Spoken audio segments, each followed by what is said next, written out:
to Beaverbrook and 1994 and TerraTransport.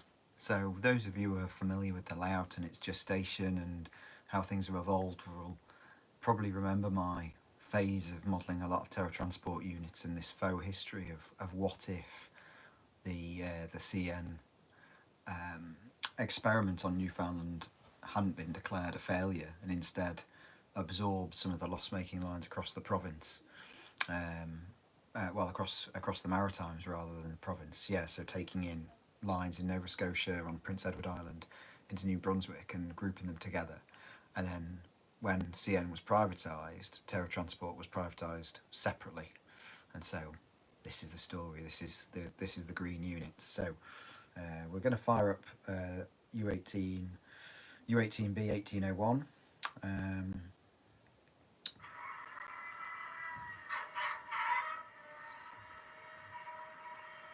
There's really something quite distinctive about these baby U-boats.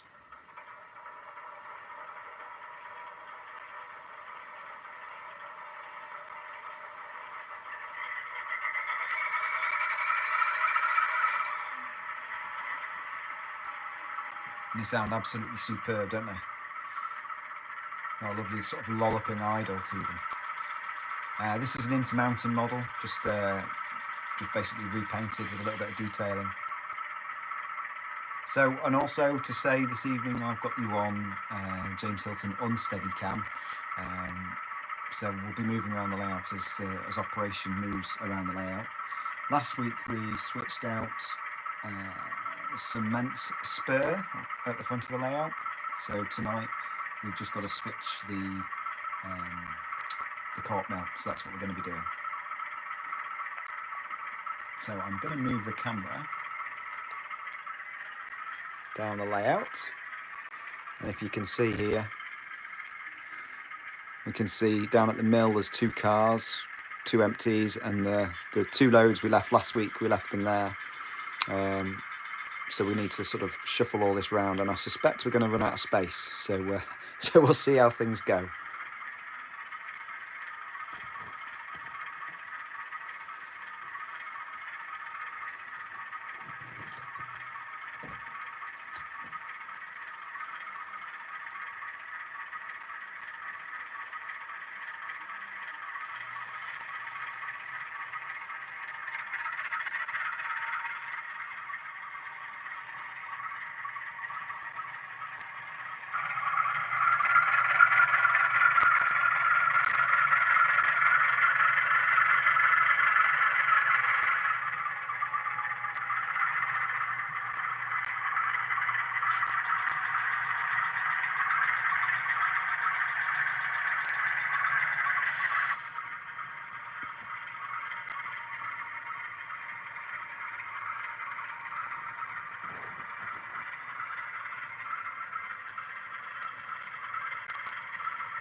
Okay, so looking at the situation here, I think what I'm going to do is I'm going to move these 2 loaded cars. You see, we're in a bit of a muddle because we've got 2 loads and 2 empties, and that's going to cause me a bit of trouble here. Always a bit of fun down on Beaverbrook. I don't know quite how I've managed this, but we'll see how we get on. I suspect we're going to run out of space. I'm going to shuffle down and pick up the 2 empties first then.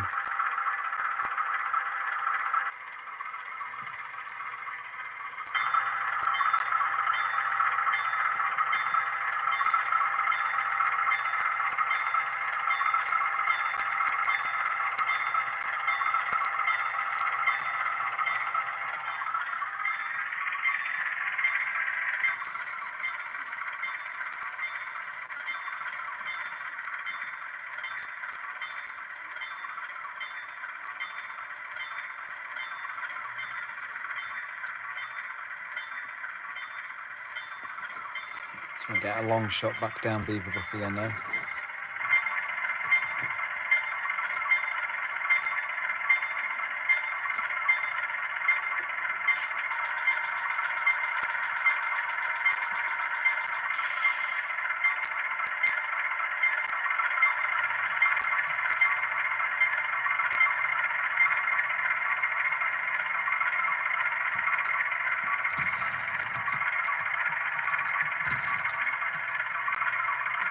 Sorry about that.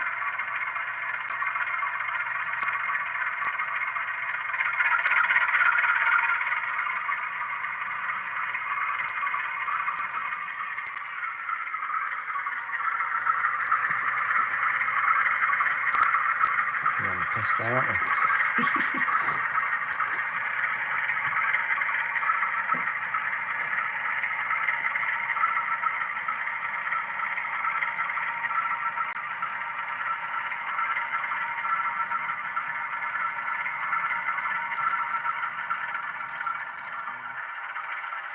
And what I think I'm going to have to do is I'm going to have to split the train, because the head shunt, although obviously in reality I'll just be able to run down over the crossing at Mollington Road at the end, I'm not going to have the space in the layout. Obviously there's a brick wall in the way.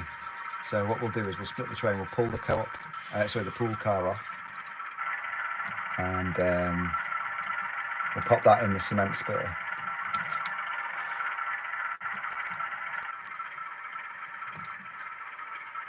And then we'll have space then to operate as normal, and then we'll have to come back at the end and pick up the pool car.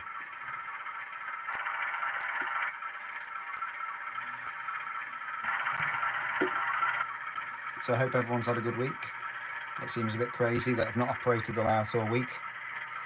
That's not to say the layout hasn't operated. I've enjoyed messing around with a new model I'm working on at the moment, another kit, which has been running and test running. But I've not operated the layout as such, so hence everything being left where it was at the end of last week's live video.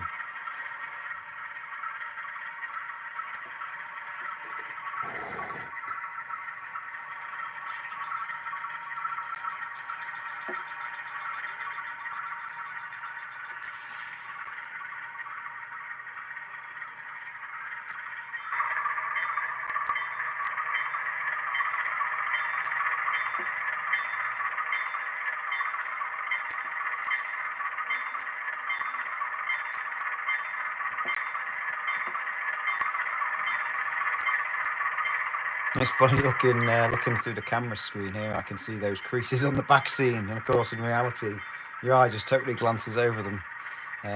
It was my first experiment with a self-adhesive vinyl back seam, and since then I've only ever glued them on without pulling the self-adhesive off, because actually trying to get the one piece stuck as I go along was an absolute nightmare. Oh, you know what I've done? In my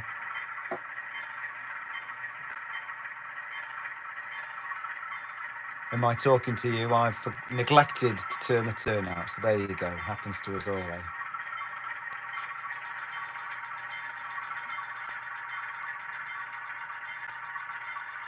So although we've got some realistic camera angles here, we haven't got the realistic operation, I'm afraid.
Sorry for the camera shake. I'm trying to do about a gazillion things at once here. Talk, think, operate, and hold camera and a NC power cab controller.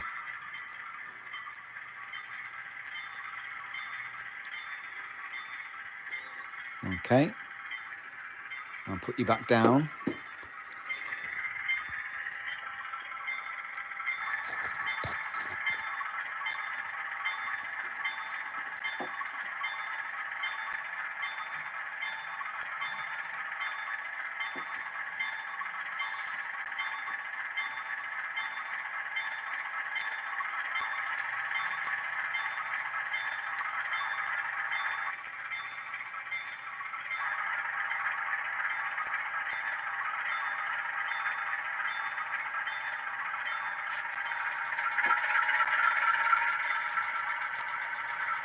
So that's made things slightly more straightforward.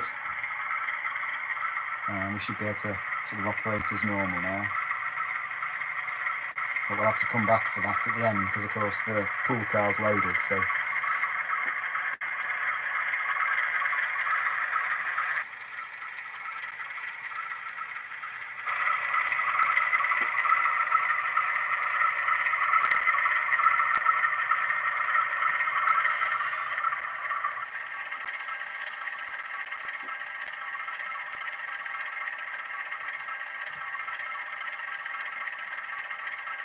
you'd think after all these years of operating that I wouldn't get myself in a bit of a muddle like this. It just shows the benefit of just how varied a simple switching out like this can be.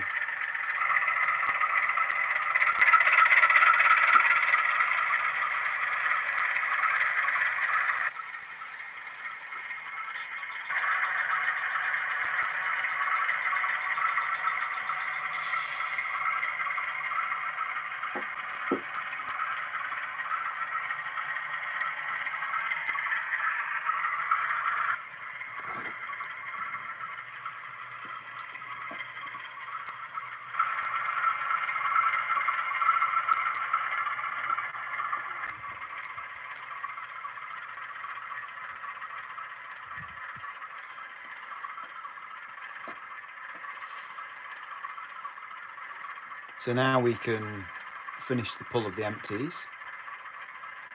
Can we just check that coupling's made? Looks alright.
It's funny actually looking down the camera here, down that spur, you can see just how sharp the trackage is to the cement spur or to the transload spur at the front of the layout.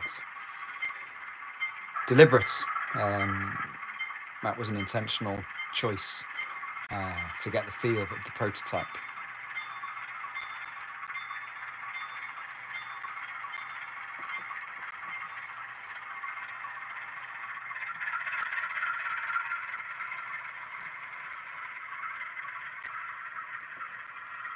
So the CP rail and the PCSX car we delivered last week.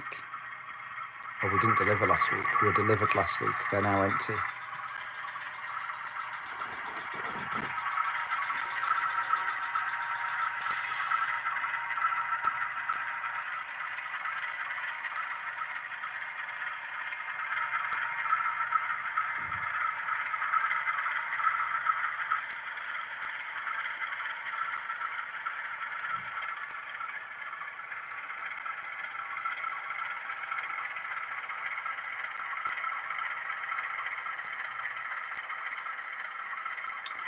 Okay. So we'll leave those empties there. I'll just get you. Can't see the train, can we?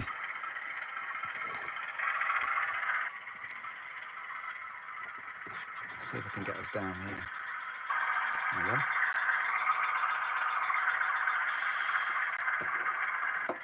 Hopefully you won't fall off.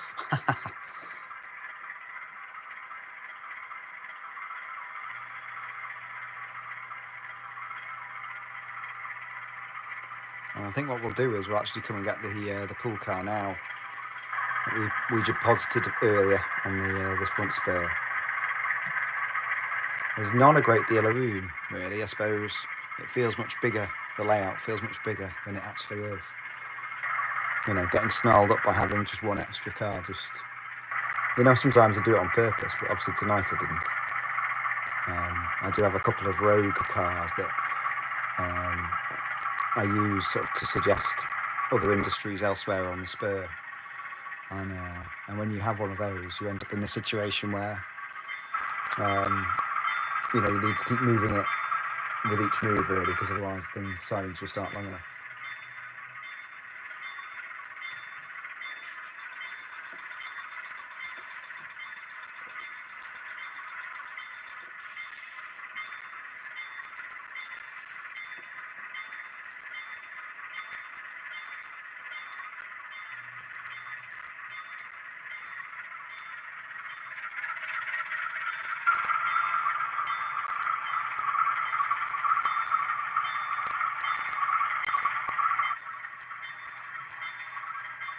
So as I said earlier, it's been a busy week here.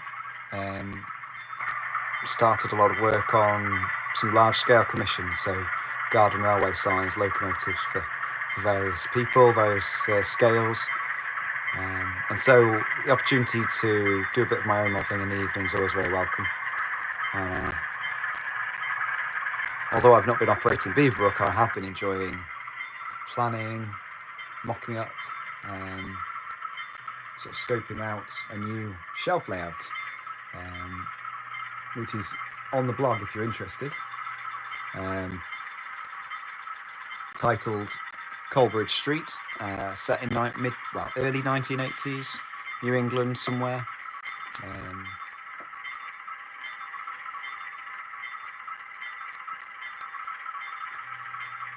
Really looking forward to doing or trying out some new ideas on that.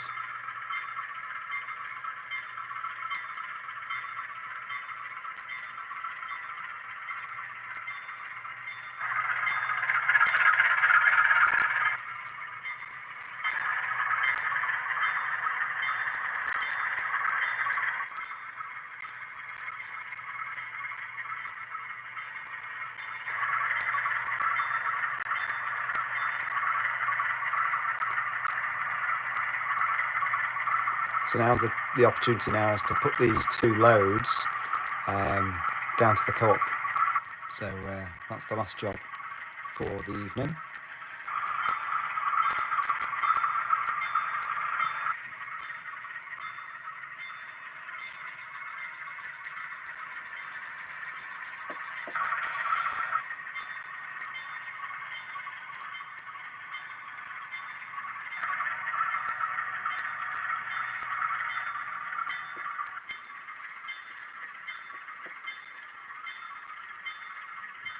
So I like to keep things gentle. So, you know, imagine what's happening. Imagine the conductor's got to unlock and change the turnout and then lock it again every time, and then walk between the turnouts as well, you know, before jumping back on. I haven't actually got a cup of tea tonight, but usually I have a cup of tea or a herbal tea to enjoy as well.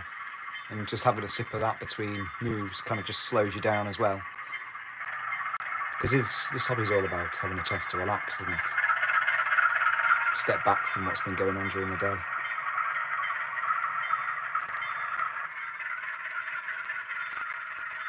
Oh. That U-boat sounds amazing.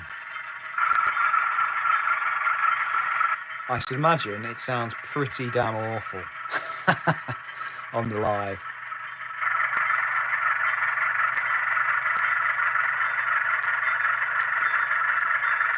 Oh, I see someone's just asked a question on the comments there. No, I haven't run out of space. I've got a good, hopefully,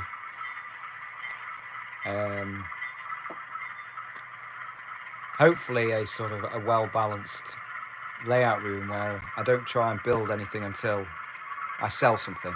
So things move on when I've finished them or they're done for me.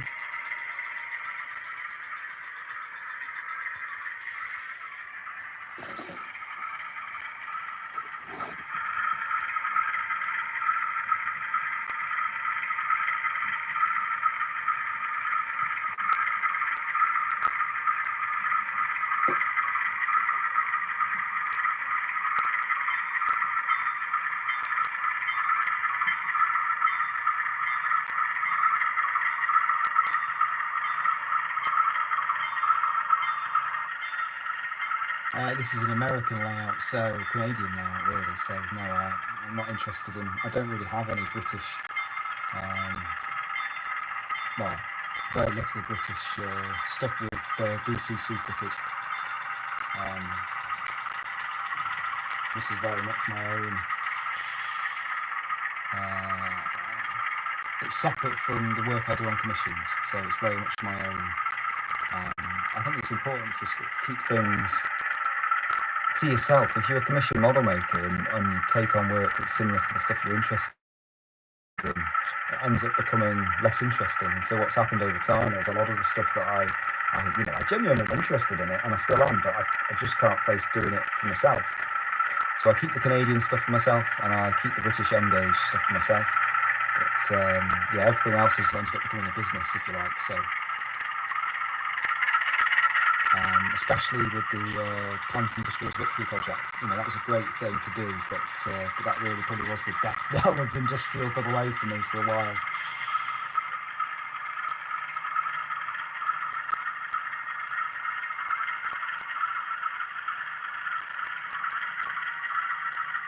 Thank you, James. Yeah, looking great. Probably not sounding great to you all, but such is life. Let's come back down here again.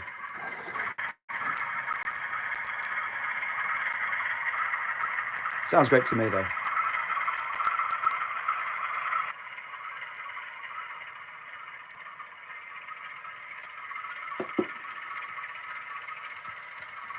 So if you're watching this afterwards, on a YouTube live, people are able to ask questions and interact, and I'm doing my best to keep up with that. Either by answering on the text or by answering in person. And of course, that now means that as you're watching this separately afterwards, you've absolutely no idea what's going on. But hopefully that explanation helps.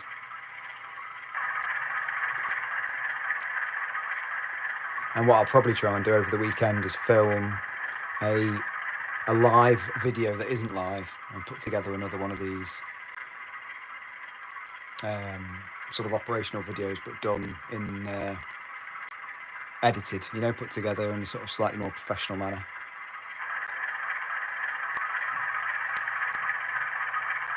I think the funny thing is actually with this this particular model, it's got quite a choppy note to it anyway. It's quite a high pitch, and having watched videos of the prototype, obviously I've never been over there to hear one, it does actually replicate the prototype quite well.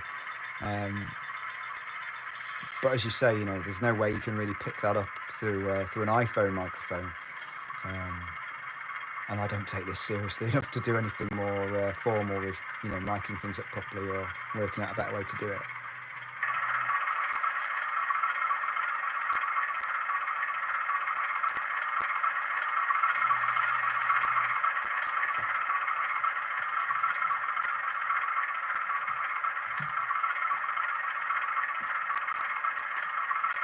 So that's it for the evening. I'm just going to move the camera down so we can see the loco depart. Thank you for joining me. Sorry it's only been short. I've enjoyed it. I hope you have too, and we'll see you all again soon. Let's just we'll watch the train leave.